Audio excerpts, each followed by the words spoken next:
Do you suffer from depression? I do.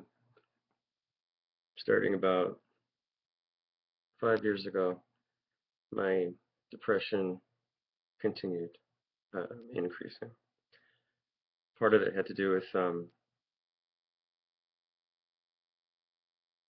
my psychological models at the time. As I've gotten smarter,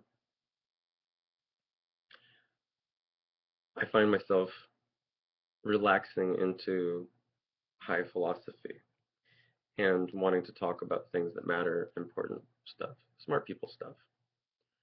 And I find that as I get smarter, um, the people that can understand me are fewer and farther between.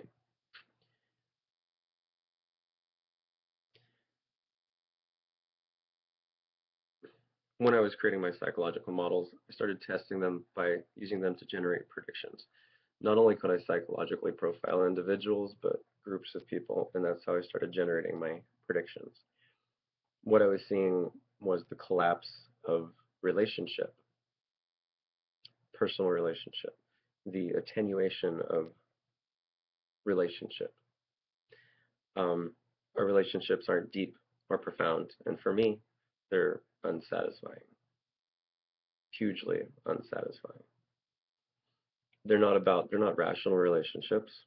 They're not educational relationships. They're not positive relationships. Usually the person with the most issues is dominant in the relationship, and the relationship is about the other person's issues. I wrote The Law of Success, which is essentially a blueprint for rebuilding society from scratch based on a philosophical rational relationship, which is the understanding that the early Greek philosophers had, and it's the type of relationship that they practiced. It's also the type of relationship that the founding fathers used. It's the only kind of relationship that I really want. It's the only kind of relationship that I'm interested in. The thing is that we have so many distractions nowadays to relationship. We have that allow they allow a semblance of relationship, a facade of relationship, as it were.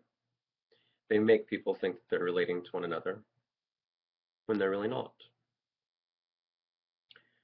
I have I have 38,000 followers on Google Plus, and I have 2,200 followers on Twitter.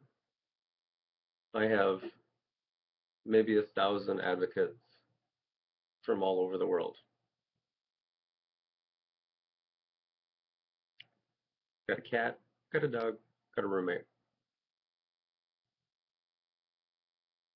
Um, People think I'm successful. Some people think I'm good looking, but that doesn't change the fact that I'm not happy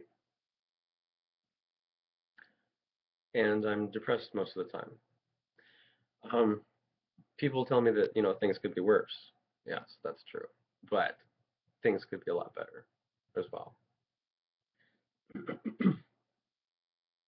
I suspect that most people, like more and more people, increasingly are depressed. The smarter they are, the more aware they are of what's happening in the world. There's probably going to be more people like me. So the law of success was created not only to rebuild society from scratch, but as kind of a support network for people like myself, people like myself, who are interested in meaningful relationship, a philosophical relationship. It's about a psychological relationship where we practice psychology. We educate each other. We use, big words, but we understand them. We learn how to do rational debate. We learn how to deconstruct things. We learn how to analyze things. We talk about what's happening in politics in the world. And we don't get easily offended.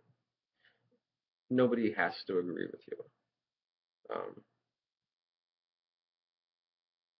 I don't like the way psychology is practiced today. I talk about that in the book. I discuss that in the book. Um, when you're paying somebody to do psychology on you instead of practicing it with a friend. The talking cure was used by Ludwig Wittgenstein as a form of psychological therapy in which they discussed high philosophy, and that was essentially his therapy, kept him sane. And out of that relationship came the Tractatus, which created the philosophy for modern science. So, if you're like me and you're interested in learning the tenets of rational relationship and the philosophical relationship, pick up the book when it's available. Also, you can hit me up or contact me if you want. We can talk on the phone. I do counseling in which we talk about, rational relationship, and we do speech therapy, which is based on praxis. I can explain it all to you. But yeah, good morning. Have a good day.